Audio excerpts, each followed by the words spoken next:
Bismillahirrahmanirrahim. Alhamdulillahi rabbil alamin. Wa salli wa sallimu ala ashrafil anbiya'i wal mursalin.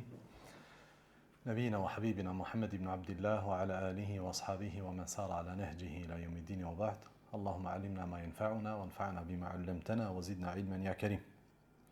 Nëse ju kujtohet kena fol për betejën e Mu'tes në në dy ligjërata gjithsesisht, dhe pas betejës së Mu'tes dhe çlirimit të Mekës ka ndodhur disa sende të cilat lexuesi i sirës së pejgamberit Allahut alayhi salatu wasalam i merr si jo shumë të rëndësishme. Ka ndodhur një ekspeditë ushtarake udhëhequr nga 15-20 burra, 30 burra dhe kaq. Megjithatë në këto ekspedita ushtarake ndonjëherë ndodhen diçka të cilën ne shpesh e dëgjojmë në për hutbe, shpesh e dëgjojmë në për ligjërata, megjithatë nuk e kemi ditë kontekstin kohor dhe rrëfimin në esencë si është. Për këtë shkak urtësitë që i vjelim nga këto citime të ndryshme të shkëputura janë urtësi të kufizuara. Dhe nuk për shkak se nuk e dim kontekstin e plot si ka ndodhur kjo ndodhi për cilën ne dëgjojmë një hutbe, një fjalim të shkurtër e kështu me radhë. E sot me lejen Allahu xhella xhelalu do të ndalemi në dy prej këtyre dy ndodhive pak në detaj dhe në analizë, me qëllim që të përfitojmë nga ajo e cila ka ndodhur në kohën e pejgamberit Allahu sallallahu alaihi wasallam dhe të shohim se si i dërguari Allahut alayhi salatu wasallam me leadershipin e tij ka trajtuar problematika të thella sidomos në rrethana të krizave. Për këtë shkak ne do të përmendim 3 ekspedita ushtarake që kanë ndodhur pas betejës Mu'tes dhe deri në çlirimin e Mekës, sepse ne kemi hyrë në periudhë ku fillohet të bisedohet për çlirimin e Mekës. Për cilin vit jena tu folne? Vitin e 8 Hijretit. Kështu që ne jemi në mes të vitit të 8 të Hijretit dhe ndodhit të cilat ndodhin sot ndodhin në muajin e 6, 7, 8, 9 të vitit Hijretit, domethënë bashkë në mes të vitit të 8 të Hijretit, kështu që ne dalim ka fundi i vitit të 8 të Hijretit dhe fillojmë të flasim më për shkaqet të cilat do të çojnë në betejën e Mekës ose në betejën e çlirimit të Mekës. E para prej këtyre ekspeditave ushtarake është një sit të cilin e dërgon i dërguari Allahu sallallahu alaihi wasallam, emri i së cilit njihet si Dhatu Selasil. Dhe Dhatu Selasil është një vend, burim uji, andaj është quajtur beteja ose ekspedita ushtarake në bazë të vendit ku është dërguar ky njësit ushtarak në krye me një njeri i cili sapo e kishte pranuar Islamin. Ne treguam që 3 personalitete të mëdhej patën pranuar Islamin. Një prej tyre e përmendën në betejën e Mu'tes. Kush ishte ai? Jo, Khalid ibn al-Walidi. Apo sepse ai ishte udhëheci ose mori komandën pas 3 komandantëve të cilët ranë shahid. Në këtë betejë do të flitet për Amr ibn Asin. Tregon Amr ibn Asi radhiyallahu ta'ala anhu thot që i dërguari Allahu sallallahu alaihi wasallam e dërgoi një njeri që të më thirr dhe tha vish rrobat, merr armatimin tënd dhe eja tek unë. Thot shkova tek i dërguari Allahu sallallahu alaihi wasallam dhe e gjeta atë duke marr abdest. Thot më shikoi pastaj e uli shikimin dhe u kthye ka unë dhe më tha: "O Amr, thot, unë dëshiroj të dërgoj në krye të një ushtrie, sepse shoku i tij, Khalid ibn al-Walidi, mori komandën pa dhënien izën të pejgamberit Allahu sallallahu alaihi wasallam, sepse rrethanat i imponuan një gjë të tillë. Mirpo ne jemi tu fol për 3 persona të cilat në esencë konsideroheshin si prijes ose si elit politike dhe diplomatike tek Qurayshët. Në krye të këtyre diplomatëve ishte Amr ibn Asi. Megjithatë ky kishte edhe aftësi ushtarake. Kështu që i dërguari Allahu sallallahu alaihi wasallam thot po të dërgoj në krye të një ushtrie, e Allahu xhella xhelaluhu do të jep shumë ganimet dhe do të pasuroj me pasuri të mirë. Amr ibn Asi i përgjigjet minia e pejgamberit Allahu sallallahu alaihi wasallam. Thot ja Rasulullah, nuk hyna në fetë Allahut pasurohem, e as të marr plashk lufte.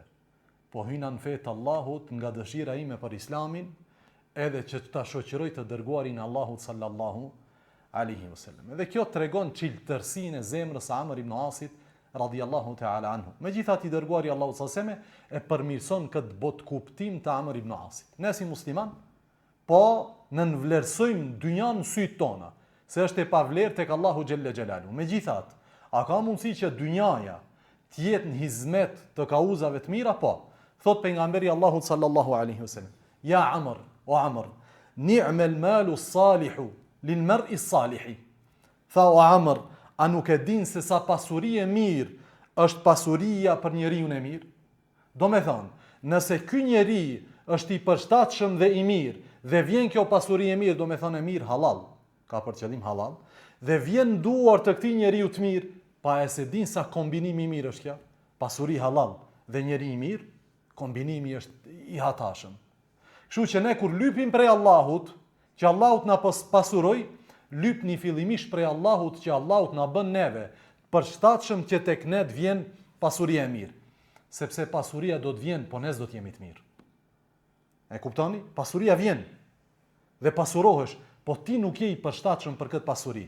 Për shkak se nëse vjen pasuria tek një njeri i cili nuk është i mirë, ajo nuk e ndryshon atë, vetëm shfaq realitetin e tij. Pasuria nuk bën kur gjë, vetëm e shfaq në realitet çfarë është ky njeriu, prej çka është i ban, çfarë brumi ka, nuk e ndryshon atë. Sepse te ne ekziston se parja ndryshon njerëzit, jo nuk ndryshon. Parja vetëm shfaq realitetin e tij. Kur ishte më pak i pasët, nuk kishte mundësi ta shfaq veten e tij në këtë formë. Po kur ju dha pasuria dhe ju hapën dyer, ky tregon realitetin e tij nga arroganca, kryelartësia e kështu me radhë. E i tha pejgamberi Allahu sallallahu alaihi wasallam, sa gjë e mirë është pasuria e mirë në duart të njeriu të mirë. Kështu që thot, pejgamberi Allahu sallallahu alaihi wasallam i dha një flamur të bardhë dhe urdhroi vendosi në krye të 300 burrave. Ushtri e përbër nga ensar dhe muhaxhirit dhe dërgoi te ky vendi që quhet, te ky burimi që quhej Selasi. Shkaku i dërgesës është, ne kemi përmend të kalumen, po për ata cilët nuk kanë qenë prezent. Disa fise arabe përreth Medinës, disa pak më afër, të tjerë pak më larg, dhe ky fis ishte në drejtim të Shamit, në veri perëndim gjithsesi, dhe përbënin në rrezik për lëvizjet e muslimanëve drejt veriut, domethënë drejt Shamit. Kështu që këto fise gati se gjithmonë organizonin sulme kundër Medinës, dhe dërguarit Allahu sallallahu alaihi wasallam i kishte ardhur lajm i sakt që ata do të bëjnë sulm në periferitë të Medinës, kështu që sulmi i tyre do të paraprihet me dërgesë të një ekspedite ushtarake. Ishin 3 fise ose 3 nën fise të një fisit më të madh që quhej Qudaa. E Amr ibn Asi do të niset drejt tyre. Mirë, po Amr ibn Asi do të dërgon spion përpara ushtrisë së tij dhe do t'i vjen lajm atij që ato vetëm se janë gati për ushtrinë e muslimanëve dhe numerikisht janë shumë me numër më të madh se sa muslimanë. Kështu që Amr ibn Asi do të dërgon një sahabe tek pejgamberi Allahu sallallahu alaihi wasallam dhe i thot: "Ja Rasulullah, na duhet përforcim." Vjen për forcimi në krye të 200 burrave me komandë të Ebu Ubejdes. Kush është Ebu Ubejde? Ebu Ubejde ibn al-Jarrah, një nga 10 përgëzuarit me xhennet, njeri i butë, i moralshëm, tek i cili dynjaja nuk vlente kur gjë. Ebu Ubejdja vjen në krye të 200 burrave të muhaxhirinëve, s'ka ensar. Me fjalë tjera, kajmaku i muslimanëve është në komandën e Ebu Ubejdes. Në mesin e tyre edhe Ebu Bekri dhe Omeri. Ebu Bekri dhe Omeri në komandën e Ebu Ubejdes. Shkojnë dhe arrin ushtrinë e Amr ibn Asit. Kur arrin ushtrinë, vjen koha e namazit dhe këtu ndodhen problematika e parë në këtë ekspedit. Për të kuptuar, dhe unë gjithmonë e potencoj dhe e theksoj këtë gjë. Për të kuptuar madhështinë e sahabeve, duhet të kuptosh natyrën e tyre njerëzore. Mos i bësh ato me laçe dhe se këto njerëz si kanë thonë, si kanë dëgju amin, ja a. Kanë pat natyrën e tyre njerëzore dhe kanë luftuar egon e tyre vazhdimisht. Ka ardhur koha e namazit dhe të dy dalin imam, Ebu Ubejde edhe Amr ibn Asi. Për ta kuptuar kontekstin, Amr ibn Asi që sa muaj është bë musliman. S'ka disa muaj, e kupton. Kërkund me din të Allahut. Akoma është të mësu për çështje bazike në fenë Allahu xhelle xhelal. Ebu Ubejdja dihet përgëzuar me xhennet. Madje ju e dini rastin kur Omer ibn al-Khattabit në khilafetin e tij, dikush i ka thonë temen në ja emir al-mu'minin. Thuje një dëshirë. Jo, Omer ju ka thonë sahabeve dhe atyre që ishin prezent rreth Ka'bes, se cili le ta thot një dëshirë. E njëri ka thonë unë duhet kiem që kaq pasuri ta shpenzoj për hir të Allahut, ai tjetri ka thonë temen në ente ja emir al-mu'minin. Thuje ti një dëshirë. Ka thonë shpresoj që sa ka kjo hapësirë vend të kiem burra sikurse Ebu Ubejde ibn al-Jarrah. Çaq. Ka që këto 50 burra mund të hin po, 50 Ebu Ubejde më du. Edhe tash Amr ibn Asi vjen dhe i thot Ebu Ubejdes unë dal imam. Tamam?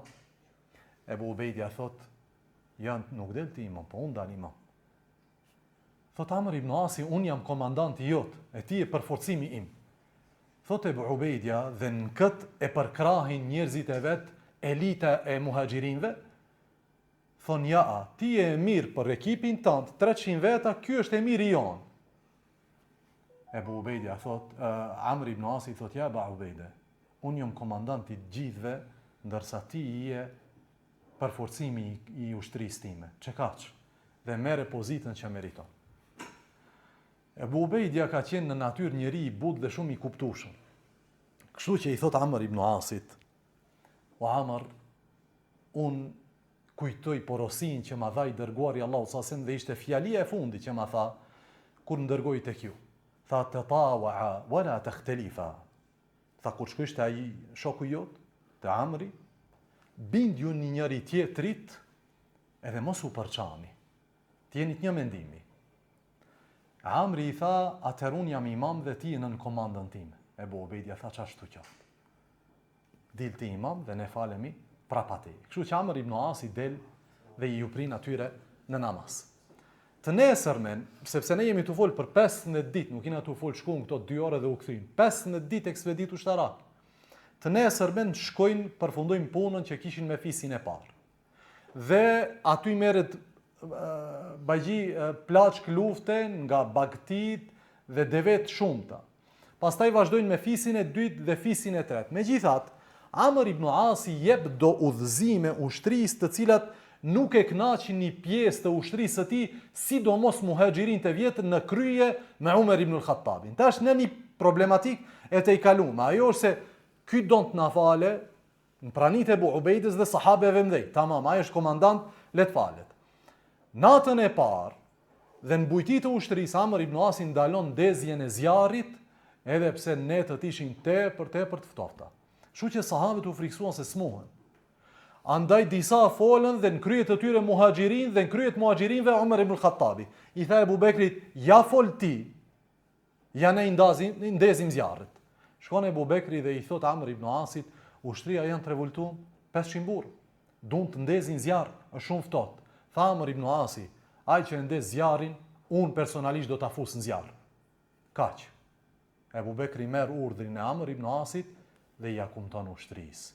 Dhe i thot Umar ibn al-Khattabit, Omer, line këtë punë, nga se i dërguari Allahu sallallahu alaihi wasallam ka di diçka rreth ti, andaj e ka vendos komandant mbi ne. Mshile këtë mohabet. Zjarr jo zjarr, është kry puna. Çështje tjetër është, pasi nga dhënien mbi fisin e parë nga 3 fiset, ushtria don ta shkojnë mbas ushtarëve të fisit të parë, me qëllim t'i zonë gjallë, t'u marrin devet, Amr ibn Asi ndalon. Thot ja, nuk keni shkoni. Dhe kjo sikur e revolton ushtrin për streti herë. Kështu që ata përfundojnë punën me fisin e parë, të dytin dhe tretin, marrin plaçk shumë të madhe lufte dhe fillojnë kthimin në Medinë. Amr ibn Asi dërgon një dërguar tek pejgamberi Allahu sallallahu alaihi wasallam për ta përgëzuar, për t'i dhënë myshde për fitoren dhe për ta përgëzuar për gjendjen e mirë dhe shëndetit të ushtrisë në përgjithësi. Gjatë kthimit, Amr ibn As natën bëhet xhunub. Edhe del dhe lan pjesët e turpshme vetëm dhe i fal sahabet në këtë gjendje, u fal namazin. Dhe njerëzit e afërt Amr ibn Asit, komandës së afërt, e din gjendjen e atij, sepse ai ju ka treguar se është bë xhunub dhe lajmi shpërndahet në ushtri se Amr ibn Asi na ka fal neve xhunub. Kur më rrin në Medinë, pejgamberi Allahu sallallahu alaihi wasallam e pret komandën e Amr ibn Asit dhe në mesin e tyre komanda e muhaxhirinëve me Abu Ubejdin dhe të tjerë. Dhe i pyet pejgamberi Allahu sallallahu alaihi wasallam, si e gjetët komandantin tim? Si ish puna me këtë? Ato do me thonë lavdrojnë taktikën e tij ushtarake, megjithatë thanë kemi 3 kritika para komandantit. Ani se kemi nda një safër, ani se kemi nda një udhtim të gjatë dhe kemi luftu me një saf përballë një armiku, megjithatë ne duhet t'i adresojmë disa problematika që konsiderohen kritika konstruktive në mesin tonë. Thanë e para, Amri na ndaloi nga ndezja e zjarrit. E dyta thanë, Amri na ndaloi nga ndjekja dhe pasimi i armikut, edhe pse kishim mundësi ta ndjekim, ta pasojmë dhe ta shpartallojmë. Dhe e treta, Amr ibn Asi u fal në gjendje të dyshimt. Nuk e di ma ishte xhunub apo nuk ishte xhunub. E pejgamberi Allahu sallallahu alaihi wasallam e shikoi Amr ibn Asin e i tha Amr, a ka shpjegim kjo që thon ata? Than po pejgamberi Allahut. Se i përket ndalimit të parës, e bëra këtë për shkak se nuk doja t'u jap armikut informat për numrin e pakët tonin, sepse numri i zjarreve aludon në numrin e ushtrisë. Kështu që sa herë ne do të ndiznim zjarr, për disa net ato do ta dinin se ne jena 500 veta. Dhe kështu që i kemi dhënë armikut ton informat pa nevojë. Sa i përket të dytës, se unë i kam ndaluar nga pasimi i ushtrisë, unë e kam ditë se armiku është në numër të madh, dhe se gjithmonë kur jemi përlesh me ata, numri nuk ka qenë aq i madh, dhe e kam ditë se prapa atyre ka përforcime të mëdha. Dhe çdo pasim dhe ndjekja e armikut do të na shtynte neve, domethënë me një kurth ku numri jon ose ushtria jon do të dëmtohej. Kurse sa i përket tretës thot, po është e vërtet që u bëna xhunup. Megjithatë, ishte natë shumë e ftohtë dhe ne nuk ndiznim zjarr, kuptohet.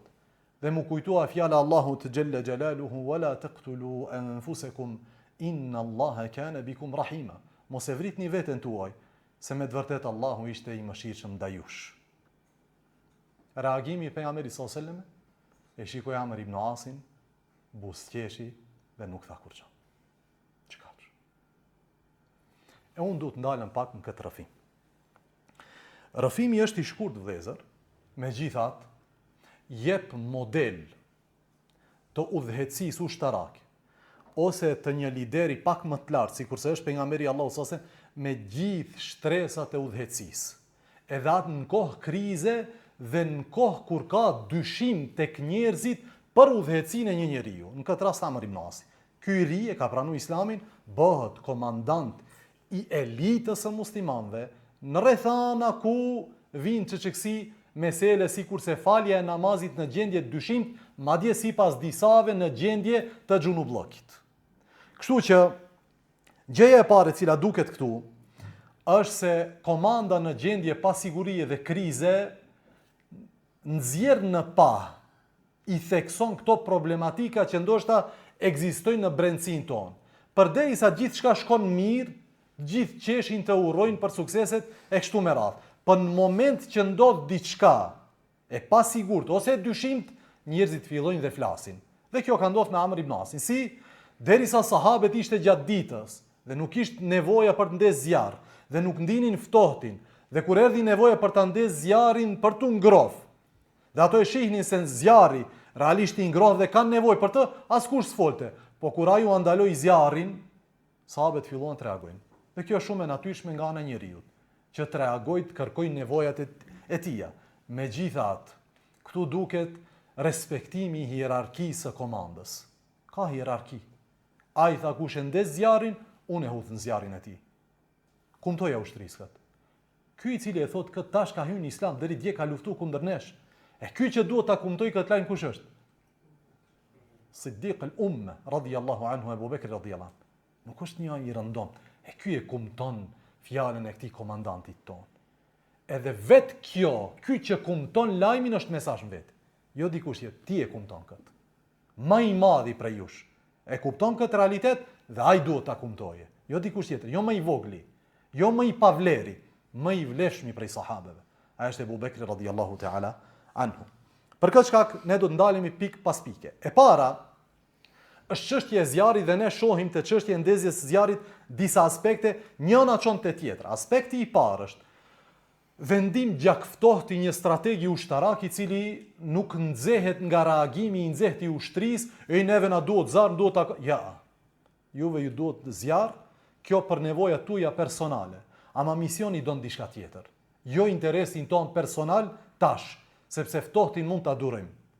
Ama dhënien e informatës, privimin e armikut nga detajet e gjërave që ndodhin mesin ton, ja, kët nuk bën ta japim. Dhe kjo duhet jese kulturë mesin ton vëllezër.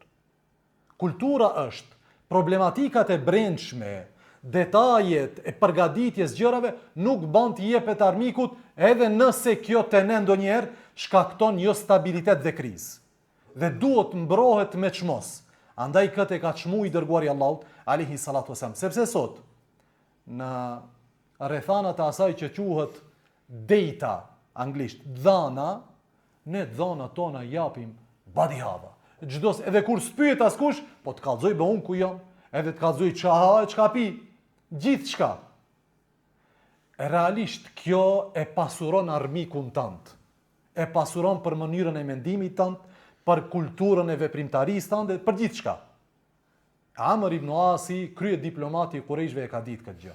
Ne nuk i japim armikut diçka e cila mund na dëmtoj neve. Dhe kjo gjë ndoshta në shikim të parë të dikush është duke rënë. Mirë po 15 ditë ka bo sabën këtë gjë. Dhe ai që e ka kumtu këtë vendim ka qenë Ebu Bekri radiallahu ta'ala anhu. Çështja tjetër e cila është e lidhur me zjarrin është xhunullëki i vet komandantit. Se komandanti ka pat nevojë të lahet. Megjithatë çfarë? Unë kur ja kam ndalu ushtri zjarrin që 15 ditë, tash natën e fundit mbas fitores e thej, ai s'ka pat nevojë në atë kohë që të ndes zjarr, ose ka pat mundësi që të ndes zjarr se ne kemi shpartalluar armikun. Ja. Se kjo çështje ka shkaktuar pak krizë dhe jo stabilitet tek ne. Andaj nuk e ndezi unë xhamatin për këtë çështje, edhe pse ndoshta xhamati mund ndizet për diçka tjetër, ajo se dikush prej tyre mund të mendoj se unë kom dal tu afali namazin xhunub. Ndërsa transmeton Ibn Majah në sunenin e tij që Amr ibn Asi lajti pjesët e turpshme të tija, mori abdes dhe mori tejemum. Andaj El Bejheqi dhe Imam an-Nawawi të dytë përmendin që me do e mos të kuptohet hadithi në këtë formë me shtojtësen e Ibn Majahs se ai ka marrë tejemum. Por ama Amr ibn Asi, pasi ka qenë i ri në Islam, ka menduar se duhet edhe abdes edhe tejemum. Andaj ka marrë të dyjat. E dikush ka pas se ai merr abdes, pastaj ka ardhur lajmi që ky ka dal imam xhunub përpara nesh. Megjithatë, realiteti është se Amr ibn Asi ju ka dal atyre imam me tejemum, jo vetëm me abdes pa ulaj. Andaj ka marrë tejemum dhe për këtë do me thonë dini se lejohet merr tejemum ai i cili frigohet nga përdorimi i ujit, frigohet nga smundja ose nga vdekja. Çështje tjetër është çështja e autonomisë së udhëhecit brenda një mandati të përcaktuar. Pejgamberi Allahu sallallahu alaihi wasallam ka vendosur Amr ibn Asin si komandant. Mirë po ky komandant nuk është i lidhur me komandën qendrore në çdo detaj. A të kallim zjarr apo mos kallim zjarr? A dal unë imam apo mos dal unë imam? Ja, ka kuptu kufit e komandës së tij brenda një mandati, cilin ma ka dhënë i dërguari Allahut sallallahu alaihi wasallam. Andaj kur i thoshte Ebu Ubejdes, un jam komanda e tij e përforcim, Amr ibn Asi ishte i bindur në këtë gjë. Mos bëjna muhabet kot. Un jam komandant i ushtrisë, ti ke ardhur me kërkesën time. Nuk ki ushtrin vete. Andaj nuk mund të falesh veçmas, as nuk mund dalish imam përpara ushtrisë time. Un jam ai që del imam. Andaj ky ka kuptuar mandatin e komandës së tij dhe ka pat një fushë, një autonomi të veprimit brenda kësaj fushë, brenda kësaj hapësire. Kuptohet brenda suazave të asaj që quhet ijtihad i lejuar i komandantit të ushtrisë ose të udhëhecit të një iniciative apo të një xhamati. Amr ibn Asi ka kuptuar këtë shumë mirë. Andaj ka punuar brenda suazave të kësaj gjëje. Edhe ijtihadi i tij që të merr abdes dhe të merr tejemum është një ijtihad brenda suazave të disa argumenteve që ne i trajtojmë në aspekt fikut, pastaj vin dietar dhe hyn hollësit këtyre argumenteve, megjithatë ai ka punuar brenda suazave dhe njohurive të cilat i kishte radhiyallahu ta'ala anhum.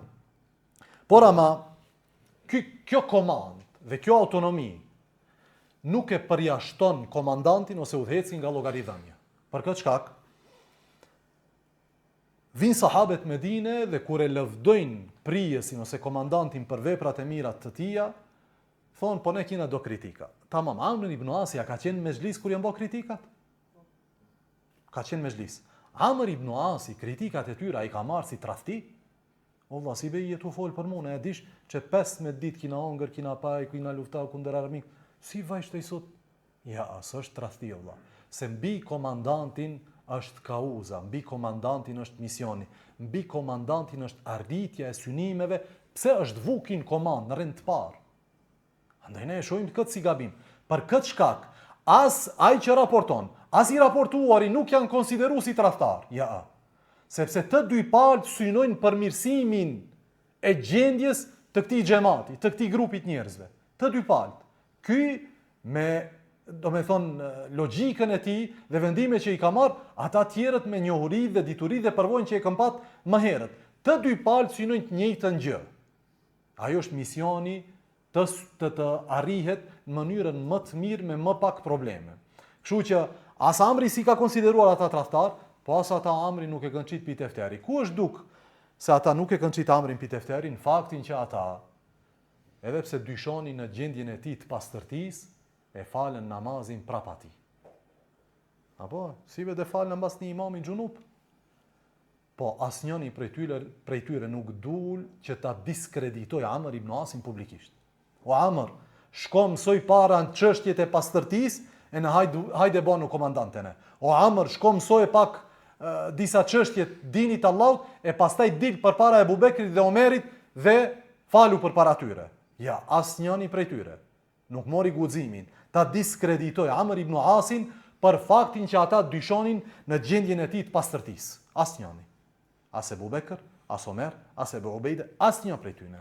Dhe kjo tregon për larg pamësinë e sahabeve se duhet të ruhet pozita e udhëhecit. Nuk është udhëheci që çdo kush që mrin të komenton para atë, në përkëmb punën e tij, në përkëmb mundin e tij, lodhjen e tij. Ja. Jo çdo kush valla. Edhe pse ne sot jetojmë në kohë kur i rrit ti i shkepti, ai i cili nuk jep, si me thon, minimumin në interes kolektiv, ai mës shumë ti komenton, diskrediton, njollos, flet keq për ata të cilët japin maksimumin për të mirën kolektive.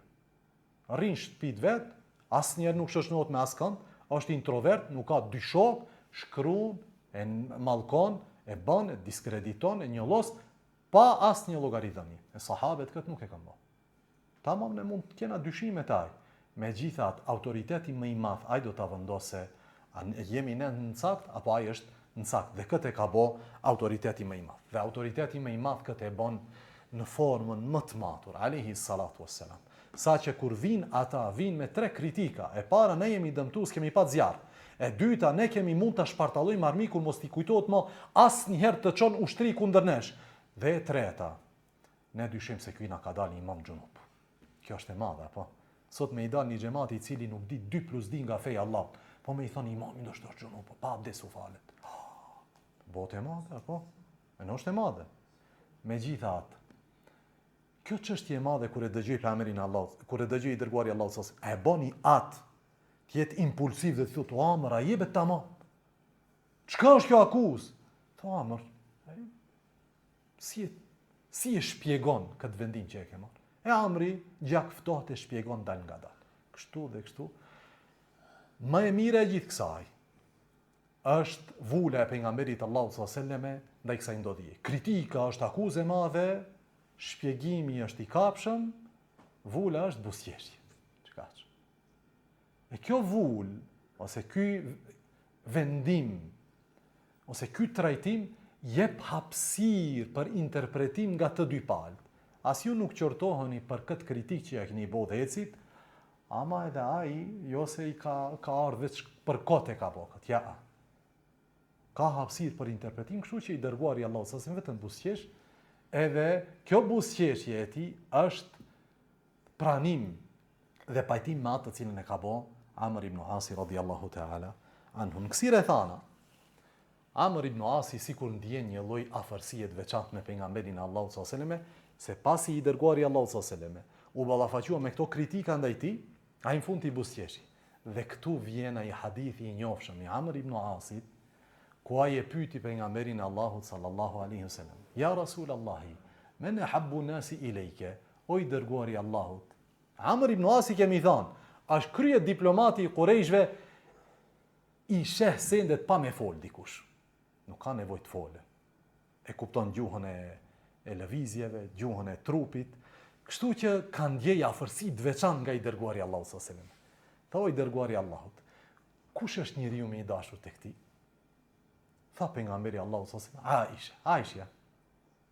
Amri thot tamam, kjo pi grave nuk hin në temën tonë, ina kitë që tërkon. Tha o min rijal, po pi burrave, tha Ebuha, baba i saj. Thot Amri, pastaj e pyeta thumë me men, kush pastaj? Tha Omeri. Pastaj tha filloi të numëroj disa burra, ka përmend mesin e tyre Ebu Ubejdin radhiyallahu ta'ala anhu. Tha Amri dhe më nuk i thash pastaj kush nga friga mos mlanet fundit. Tamam? Që do me thonë, pejgamberi Allahu sallallahu alaihi wasallam ka trajtu njerëzit me aq dashuri, me aq butësi, sa që diplomati më i madh i është duk vetja se është më i dashur te pejgamberi Allahut sallallahu alaihi wasallam, në realitet nuk ka qenë. Po butësia e tij, afërsia e tij me njerëzit i ka bë ata të ndjehen se janë njerëzit më të afërt tek i dërguari i Allahut sallallahu alaihi wasallam. Andaj në këto rrethana është thënë ky hadith i famshëm i pejgamberit Allahut sallallahu alaihi wasallam. Pas kësaj, në vitin e Shaaban dhe në Ramadan, pejgamberi Allahut sallallahu alaihi wasallam dërgon 2 ekspedita ushtarake, të dyja të vogla me numër, nuk kanë 500 burra, nuk kanë 200 burra, kanë 15-20 burra, po ka ndodhur diçka të njënën prej tyre e cila e bën atë veçantë. Të dyjat janë në komandën e Ebu Qatades radhiyallahu ta'ala anhu. Ebu Qatade është el-Harith ibn Rib'i, kështu e ka emrin. Ebu Qatade e ka kunjen i thon arabisht. Në të parën, sahabet dalin kundër disa fiseve, të Ghatafani, dhe ne kemi përmend gjithmonë Ghatafani si fis, se jemi të folë për një fis gjigant, i cili fatkeqësisht deri në fund ka qenë armiqësor ndaj thirrjes së pejgamberit Allahu sallallahu alaihi wasallam, para fundit kuptohet se ata kanë hyrë në fenë e Allahut. Megjithatë ato gjithmonë kanë paraqit rrezik për muslimanët dhe lëvizjen e muslimanëve përreth Medinës. Kështu që ekspedita e parë, ata kanë marrë shumë plaçk lufte, megjithatë nuk ka pat përleshje të dukshme mes ushtrive. Ekspedita e dytë ka qenë në afërsitë të Medinës, jo shumë larg Medinës, kundër një familje së madhe të fisit Ghatafan, të njëjtit fis. Dhe në këtë rast, pejgamberi Allahu sallallahu alaihi wasallam vën komandën ja jep Ebu Qatades, njëjtë sikurse herën e parë. Dhe në mesin e tyre kanë qenë disa sahabe të tjerë të ensarëve. Në mesin e tyre ka qenë Abdullah ibn Abi Hadrad, dhe në mesin e tyre ka qenë Muhallim ibn Jatham ibn Qais. Këtë emrin e fundit mbani mend. Emrin e ka Muhallim. Këto sahabe dalin tek një lugin që quhej Idam. Dhe atje ata synonin takim me armikun të një fisi të cilët thuhej se ushtrinë e kanë gati për dalë në fushbetej kundër muslimanëve. Kështu që i dërguari Allahu sallallahu alaihi wasallam nuk dërgon ushtri të madhe, po dërgon njësi të vogël, njësi special të vogël, i cili do të sheh a mund të sulmohet kjo ushtri pak më e madhe, apo do të kthehen këta të përgatisin ushtrinë më të madhe dhe dalin fushbetej. Kur dalin në afërsitë e luginës Idam, e shohin një njeri nga prijësit e fisit, ose nga prijësit e alatëve të këtij fisit, quhej Amr ibn al-Adbat. Dhe kur i sheh ky sahabet, ju jep selam. Esselamu alaikum. Dhe sahabet abstenojnë nga ai, do me thonë nuk e sulmojnë. Ai ishte mbi devën e tij dhe kishte, do me thonë, sendet e tija, dhe kishte, do me thonë, qumësht e djathe, sendet cilat i kanë bart njerëzit në atë kohë gjatë udhëtimeve. Për ta kuptuar një gjë vëllezër, kur them sahabet abstenuan, çka është e kundërt e abstenimit? Sahabet çfarë bën? Po si mund ta sulmojnë një gjë që në gjet notë, çka? Ju musliman vritni kë e gjeni në rrugë, vëlla. Kush gjendet përpara rrugës tu, ju e vritni. Kjo është akuza e sotme, apo? Që muslimani vret çdo një musliman i cili është në rrugë. Mirë, po nuk është ashtu. Konteksti, kuptimi i kontekstit, çka ka ndodhur, është ky që në kuptimin e dispozitave që lidhen me këtë gjë. Ne jemi tu fol për territor të armikut, nuk jemi tu fol për territor me së cilve musliman dhe jo musliman kanë hije kanë dalë, kanë bë tregti. Ja, është territor i armikut dhe është kohë lufte, që do me thonë çdo kush i muslimanëve që ka dalë andej është sulmu dhe e kundërta. Në momentin që ai ka pa musliman të armatosët, e ka ditë që këto janë njësit luftarak, këto nuk kanë ardhur për të çetit, për shkak se janë territorin tonë. Dhe çka ka thonë ai? Esselamu alaikum. Fjala Esselamu alaikum është konsideru deklarate e islamit. Me fjalë tjera, unë jam musliman, unë musulmani. Sahabet abstenojnë, ky musliman është. Po tamam, është në radhët e armikut, është në radhët e armikut. Megjithatë ju e dini që në radhët e armiqve çfarë ka pat? Musliman që e kanë fsheh islamin, apo? Edhe plot prej sahabëve kanë qenë këtë gjendje derisa kanë ikur se në Aratis. Ky thotë Selamu alaikum, sahabët abstenojnë, Ebu Qatade abstenon. Mirë, po që ky Muhallim e sulmon me shigjet, e rrezon dhe e vret. Edhe sahabët çuditë. Pse? E kuptojnë se mes këtij Muhallim edhe këtij Amr ibn al-Adbat në gjahilijet ka pat hasëmni. Kështu që ai e vret, ja merr devën, ja merr plaçkat, edhe sahabët thonë këtë e raportojmë në komandën e lartë tek i dërguari Allahut alayhi salatu wasallam. Sidoqoftë, nuk takohen me armikun dhe kthehen në Medinë dhe gjëja e parë është që ato raportojnë veprimin e këtij Muhallim tek i dërguari Allahut alayhi salatu wasallam. E njoftuan pejgamberin Allahu sallallahu alaihi wasallam për këtë gjë, edhe pejgamberi Allahu sallallahu alaihi wasallam e merr Muhallim në pyetje, i thot: "A e vrave atë njeri pasi që dha selam dhe tha se është musliman?" Tha: "Ja Rasulullah, ne e dim se e tha ai këtë." Ai e tha që ta siguron gjakun e tij. E pejgamberi Allahu sallallahu alaihi wasallam e përsërit pyetjen, thot: "A e vrave pasi që dha selam?" Tha shoj dërguari i Allahut, e bani këtë që ta mbron veten e tij dhe ta ruan gjakun e vet. Tha: "Hel shaqaqta an batnihi?" Ose hella shaqaqta an batnihi. A mos ja hape barkun që ta dish çka ka në zemrën e tij? Muhallim vazhdoi që të polemizon dhe tha: "Edhe po t'ja hapja barkun, a da disha çka ka në zemër?" E pejgamberi Allahut sallallahu alaihi wasallam i tha: "Ti as nuk pranove atë që tha ai, as nuk e dite çfarë ka në zemrën e tij. As nuk e pranove selamin si deklaratë të Islamit, as pa që e dish çfarë ka ai në zemrën e tij, as këtë. Pastaj Muhallim e kuptoi seriozitetin e situatës. Dhe kjo e kena diskutuar në rastin e kujt? Usame ibn Zeidit, apo në betejë tjetër. Kështu që nuk është rasti i parë që ndodhen dhe të tjerët më e dinë seriozitetin e çështjes. Ti nuk je tu vrani dele, je tu vrani një njeri i cili thot unë jam musliman. Kështu që i dërguari Allahu sallallahu alaihi wasallam, sikur i duket hidhrimi në fytyrë, edhe Muhallim e kupton seriozitetin e situatës dhe i thot: "Istaghfir li ya Rasulullah." Lyp falje për mua o pejgamberi Allahut alayhi salatu wasallam. E ne duhet kuptojmë një gjë. Ky është pejgamberi Allahut alayhi salatu wasallam. Dhe është një sahabe i cili e tregon që un kam gabuar madje. Do me thënë, gjendja e tij tregon edhe pse ai polemizonte për ta mbrojtur veten e tij nga frika e pasojave juridike. Por kur e pa se situata nuk ka të bëj me pasojat juridike, sa ka të bëj se çka ke bën ti? Tha: "Istaghfir li ya Rasulullah." Kërko falje tek Allahu për mua pejgamberi Allahu sallallahu alaihi wasallam. Tha i dërguari Allahut alayhi salatu wasallam: "Mos të falt Allahu. Mos të falt Allahu." Dhe këtë nuk e dëgjon ti shpesh nga pejgamberi Allahu sallallahu alaihi wasallam. Ndoshta nuk e ke dëgjuar asnjëherë. Apo, ne kemi pat rastin e Usamës, ai tha kështu? Jo, i fliste seriozisht e i thoshte çfarë i bën la ilaha illallah në ditë gjykimit. Mirë, po mos të falt Allahu, kjo është shumë e rëndësishme, apo? E kështu që ky sahabja shkoi tu qajt. Nuk kalojnë 7 ditë, sa për informat vëllezër, ka disa prej ulemave të cilët kanë dyshuar në autenticitetin e hadithit. Megjithatë, nëse e marrim hadithin me rrugët e tija, me rivajetin e Imam Ahmedit, pastaj rivajetin e Bejhaqiut, Dalail an-Nubuwa dhe të tjerëve, e shohim se hadithi është hasan, në derexhet hadithit hasan. Kështu që ky sahabja kthehet duke qajt dhe nuk kalojnë 7 ditë dhe ndron jetë. Dhe Allahu zbret fjalën e Allahut Jalla Jalaluhu: "Ya ayyuhalladhina amanu idha darabtum fi sabilillahi fatabayyanu." O ju besimtar, kur dilni në rrugt të Allahut në luftë, fatabayyanu. Atëherë thot Allahu, verifikoni qartë, dini çështjet qartë, t'jeni të verifikuar në çdo vendim që merrni. Wala taqulu liman alqa ilaykum as-salama, qira'at as-salama lasta mu'mina. Dhe mos i thoni atij i cili ju jep selam ose që shpreh islamin, lasta mu'mina, nuk je besimtar. Mos i thuaj atij.